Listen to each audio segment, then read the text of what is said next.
was a good friend of mine. I never understood a single word he said, but I helped him drink his wine. Because love grows where my rosemary goes. Anyway, yeah. One bad apple don't spoil the whole bunch, girl. Oh, baby, give me one more chance. Don't give me no hand-me-down shoes. Don't give me no hand-me-down love. Don't give me no hand-me-down world. Used to be my life was just emotions passing by. Sock it to me. By the dawn of the decade known as the 70s, the Neary clan became engulfed with aspirations. Edna, the failed artist, but a whiz with construction and tracing paper, passed her artistic leanings on her children. Daniel took up the guitar, attended acting classes in school, and drew magazine parodies. Mary Jo also took brush to paper, and when not modeling Edna's fashions for her, started to become a full-fledged hippie. Michael, a scholarship-winning senior in high school, where he served on commission and participated in drama and journalism, at home also drew magazine parodies and a spate of auto magazines spotlighting his automotive designs. He published short stories in the school literary magazine, wrote poetry, chartered the music scene. Arnold wrote notes to many girls at school and even had his own yearbook. In June of 1971, Mike graduated from high school, Mary finished her sophomore year, and Daniel his freshman year.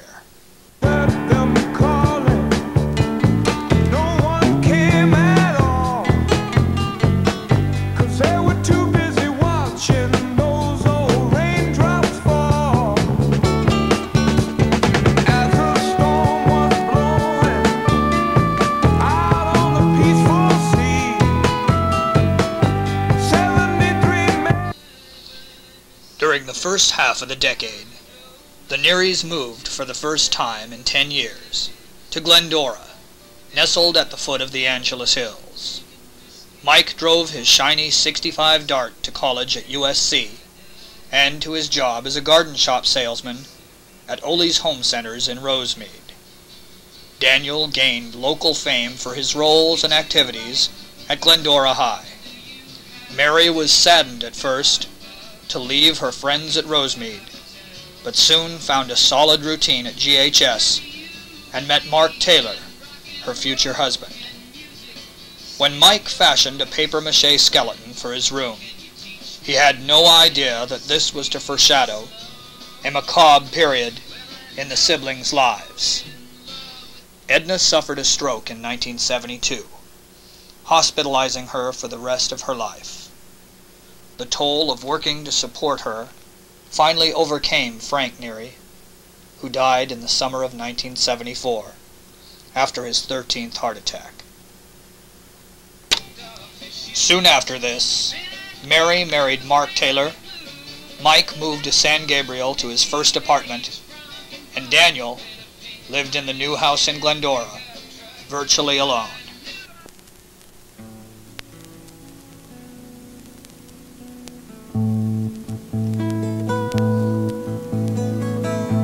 If you could read my mind, love, what a tale my thoughts could tell, just like an old-time movie.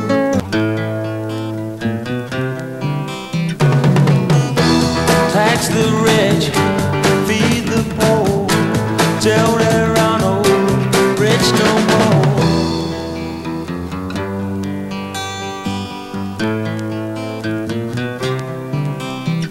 I love to change the world till they end the same. You're my main man. Remember, life is just a memory. Remember, close your eyes and you can see. Come on along and listen to the lullaby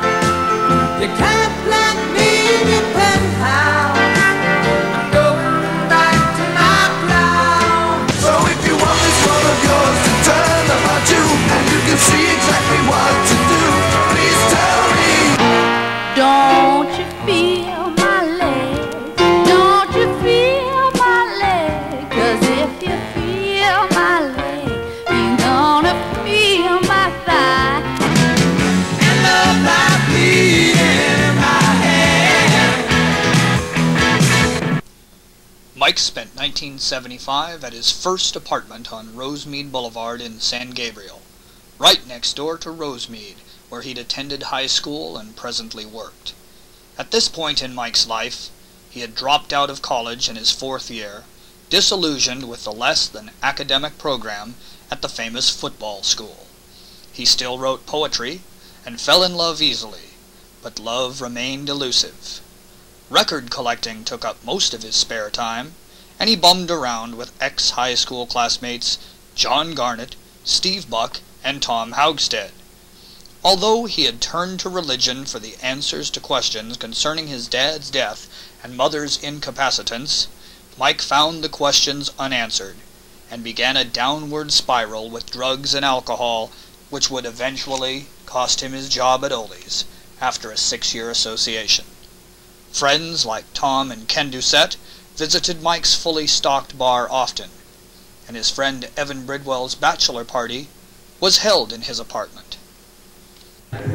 A toast! A toast! A toast! Why is it hot today in Brooklyn? And what's the matter with that? Because 7 seconds and 11 minutes later.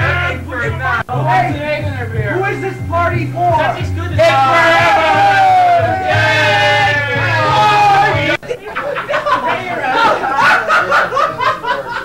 Where'd that line go? It's right there! Platform, Mike! It's about time. It's about time. He's having a baby. It's about time. You're ready. Oh, we're not too young to get married. Not too young to get married. What kind of difference?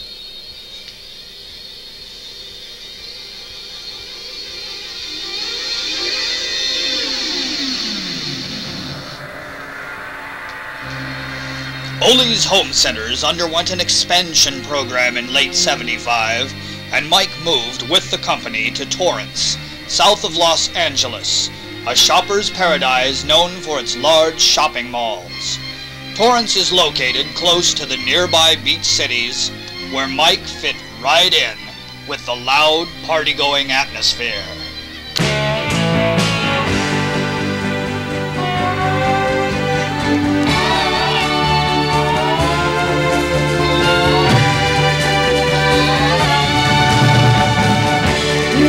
It's only big enough for the both of us. Then tell me who's gonna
returned from his vacation with Harry Silver and his family in the summer of 1977, Ole's fired him.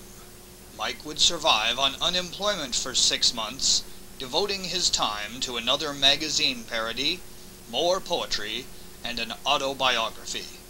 He grew a beard and continued partying with friends, like Steve and Mary.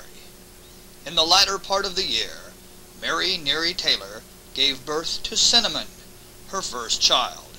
She would later have another child, a boy, Jason. Daniel Neary and his wife Linda had 2 children as well, Autumn and Jacob. Mike remained single.